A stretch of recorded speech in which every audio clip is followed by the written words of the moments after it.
Pertanyaan seriusnya sekarang, ketika muncul klaim-klaim orang sebagai sultan, orang sebagai raja, orang sebagai baginda, kerajaan-kerajaan, di mana posisi negara berdiri?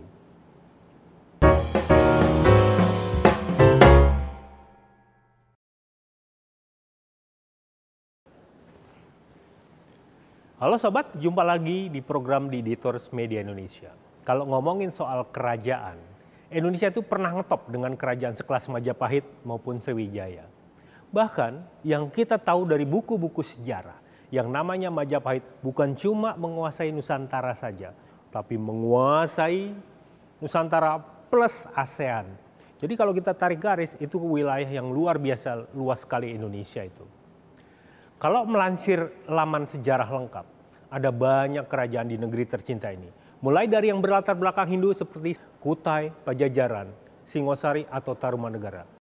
Hingga yang berlatar belakang Islam seperti Samudra Pasai, Perlak, Demak, kemudian ada juga Mataram. Semua itu ada di berbagai buku sejarah Indonesia. Jadi kalau kita melihat, nggak usah khawatirlah tentang validitas kerajaan-kerajaan tersebut. Mereka sudah pasti mendapatkan pengakuan dari bangsa ini. Kalau kemudian hari gini muncul kerajaan-kerajaan yang entah benar atau entah tidak, itulah yang perlu dipertanyakan. Tapi juga publik tidak terkejut lah ketika muncul banyak kerajaan-kerajaan seperti itu. Bagaimana kemudian nggak terkejut kalau kemudian nama kerajaan-kerajaan itu malah membuat senyum. Jadi hitung-hitungannya ya membuat hati gembira sajalah di tengah pandemi. Bagaimana kita nggak tersenyum kalau kemudian ada kerajaan ubur-ubur di Serang, Banten yang nongol pada 2008 lalu.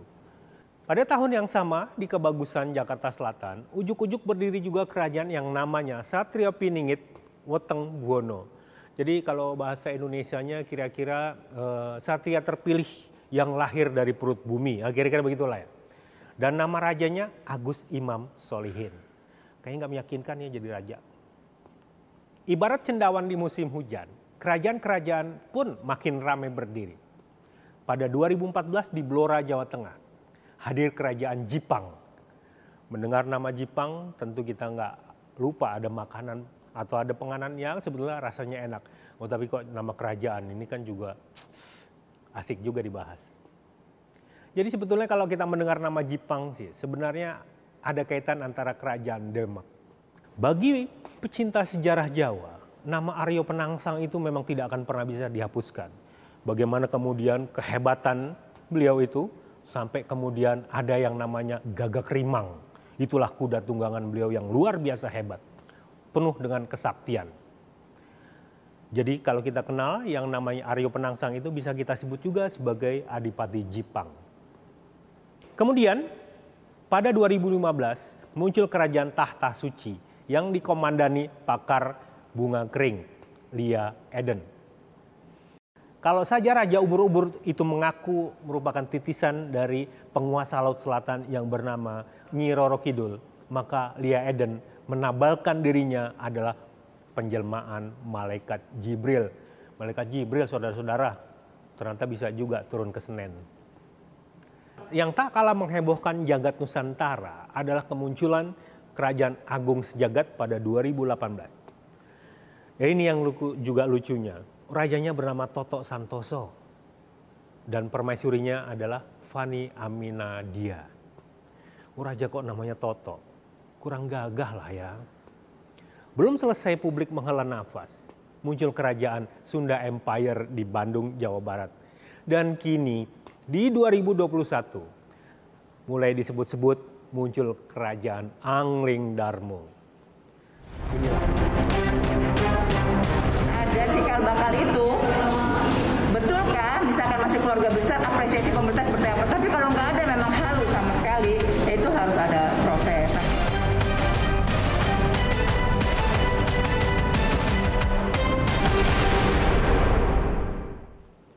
Inilah hebatnya Indonesia. Penuh dengan kerajaan, penuh dengan cerita. Walaupun ceritanya ya cukup-cukup lucu, cukup-cukup halu, tapi mari kita nikmati bersama. Nama kerajaan yang terakhir ini ada di Kabupaten Pandeglang, Banten. Rajanya ini agak luar biasa namanya, Rajanya bernama Baginda Sultan Iskandar Jamaluddin Firdaus.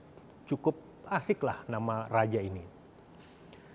Baginda Sultan mengklaim kalau dirinya memiliki keturunan dari berbagai kerajaan dan kesultanan di Indonesia. Bayangkan, berapa banyak kerajaan dan kesultanan di Indonesia, ternyata darahnya satu-satu ada di dalam tubuh Baginda Raja ini. Kalau mendengar klaim dari sang raja, Baginda Raja yang memiliki titisan darah dari berbagai macam kerajaan yang ada di Indonesia, tentu saja saya membayangkan bahwa Baginda Raja ini memiliki kekuatan yang luar biasa, sakti mandraguna, bahkan mungkin bisa terbang di atas permadani. Satu hal yang menarik dari semua kerajaan-kerajaan itu, silahkan ya, ini silahkan kalau memang Anda menganggap sebagai halu, sebagai bohong-bohongan, atau sebagai hayalan, enggak masalah. Yaitu mereka memiliki pengikut setia. Rakyat. Mereka memiliki rakyat. Mereka memiliki bala. Tapi mereka belum tentu memiliki tentara. Barangkali dari semua kerajaan itu, Kerajaan Agung Sejagat lah yang begitu luar biasa. Karena memiliki pasukan bala tentara. Walaupun kalau dilihat dari berbagai macam gambar, tentaranya ya mohon maaf, udah uzur-uzur. Jalan pun nggak jelas. Antara kaki kanan dan kaki kiri itu nggak seragam. Jadi ya memang pas lah kalau kita sebut sebagai lucu-lucuan saja. Tapi sekali lagi, mereka memiliki pengikut setia. Mereka menganggap rajanya adalah orang terpilih. Orang yang memiliki titisan. Kok yau, percaya ya? Bayangkan saja. Bayangkan sekali lagi bayangkan. Ketika mereka memiliki yang fanatik seperti itu. Kita ambil contoh Lia Eden. Pengikutnya tuh nggak main-main loh. Lia Eden memiliki pengikut yang luar biasa fanatik. Umumnya adalah warga Jakarta yang berprofesi sebagai karyawan swasta, dosen, wirausaha, hingga pegawai negeri sipil.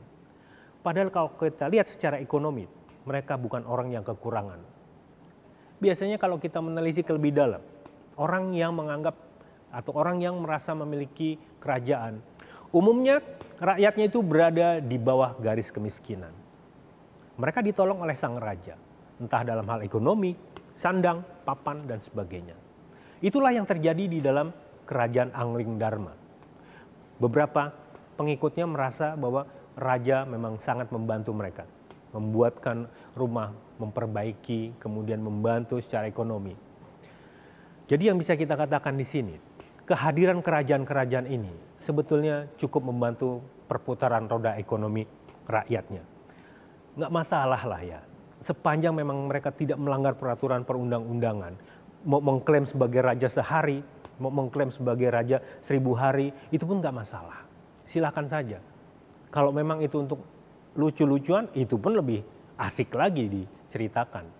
Jadi bagi masyarakat pun sebetulnya mereka tidak peduli dengan hal kayak gitu. Malah kalau ketika kemudian ada yang melakukan pawai, karnaval misalnya, itu mereka sambut dengan meriah. Bagi rakyat itu adalah sebuah hiburan. Apalagi di tengah masalah pandemi, yang ekonomi pun semakin menukik. Rakyat butuh hiburan, rakyat butuh kesenangan. Dan itulah yang tidak bisa diberikan oleh negara. Disinilah peran negara. Bagaimana kemudian negara hadir. Apa sih sebetulnya yang mereka cari? Bukankah sudah ada agama yang kemudian diakui oleh negara?